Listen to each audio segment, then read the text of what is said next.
Hey guys, this is Jay Calderon with Jay Unboxing. Thanks for clicking through. And there's been a report of some unfortunate drama between heavyweight contender Deontay Wilder of America and former trainer Mark Breland. Now, I don't know if you guys have heard this, but there's a little bit of backstory here. Breland guided Wilder throughout his career, even all the way to a world title, and some meaningful fights with the likes of Luis Ortiz and Tyson Fury, inevitably, as well. Their working relationship effectively came to an end of February of last year when the heavyweight champ Tyson Fury dismantled the American inside of 7 rounds. And he really did, picked him apart, put him on the back foot, and really never looked back. Wilder was on his feet in that seventh round, but pretty much seemed out of reach in terms of the fight. He really wasn't very likely to win at that point. Breland stepped in and threw in the towel. Wilder has since claimed that he wanted to go out on his shield, and said that everyone within his camp knew that, and he kind of held it against Breland for stopping the fight there, and then ultimately relieved him of his duties. But it didn't stop there. After claiming Fury tampered with his gloves to gain more power in the second fight in February of last year, as I mentioned, Wilder went on to say that Breland may have spiked his water. Speaking to 78 Sports TV, Wilder stated that everything from the atmosphere in his locker room all the way to the infamous armored suit that he wore to the ring threw him off. He then claimed Breland, even had somebody on Fury's side tell him during the fight, throw in the towel. They got a rematch.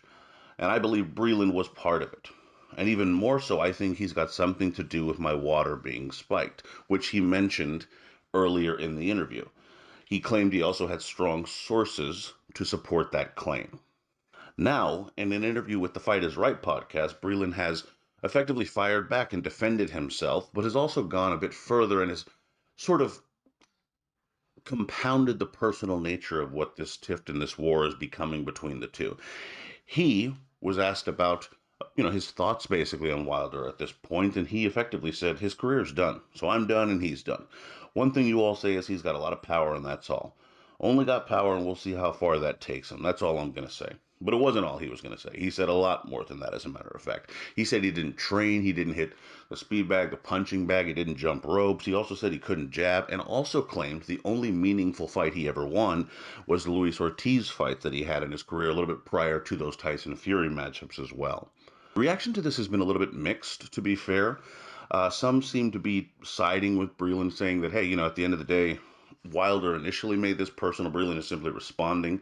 Some are saying that Breland's out of line for really not saying anything during his working relationship with Wilder, but now that it's over, he's coming out and criticizing everything from how he trains to who he fights.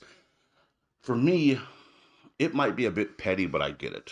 To be honest with you, I first of all, with 100% full disclosure here, I would be just as petty in a situation like that, because I just know me, and I know that I'm not going to let someone talk about me that way. To be perfectly honest, and I have to say, Wilder is the one who made it personal. I mean, on the one hand, you can look at it and say, well, Breland should just be the bigger man. He's the older guy here. He has more life experience. Understand, all this kind of stuff where he should just take the high road.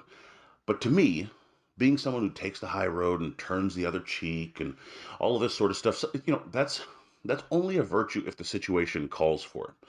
Ultimately, in this case, Wilder effectively said that he performed a criminal act by doing something that really put his life at risk, is what he's claiming Breland did by spiking his water and putting something in that water that affected how he could perform in a fight where he could be severely hurt. If I didn't do that, I'm not taking that kind of accusation lightly, quite honestly. And, people saying, well, why didn't Breland say this stuff before? It's like, well, this is his job. I mean, no one just goes to their job and says how they really feel to their boss every day. I mean, people do that, and then people get fired. That's what happens. Breland had a job here. He's his trainer. He's going to do what he can to try to prepare him the best. He'll probably throw in some stuff here and there where he thinks it can help him. Hey, let's work on boxing a little more. Hey, you should probably hit the bag a little more. But at the end of the day, Wilder is the boss. He is the one that employs everyone from trainers to nutritionists to whatever else he has in his camp.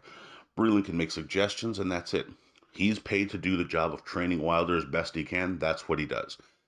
When I'm let go of that duty, and then I'm personally attacked to the point where you're making strong accusations about me, yeah, it's F you, buddy. I don't know. I mean, maybe I'm in the minority here, but that's just how I feel. I'm not going to stand there and let you try to discredit me as not just a trainer, but as a person now at this point. That's maybe just me, but yeah, that's just not happening. But anyway, uh, yeah, I would like to know your guys' thoughts as well. Did he go too far? Did Wilder go too far initially? What kind of side do you take here? Let me know in the comments, of course. Drop it down below, and would love to hear your guys' thoughts on the issue. But yeah, so would love for you guys to follow me at J Calderon underscore JOB on Twitter. Of course, subscribe to this page, like, comment, share, all that good stuff. And until next time.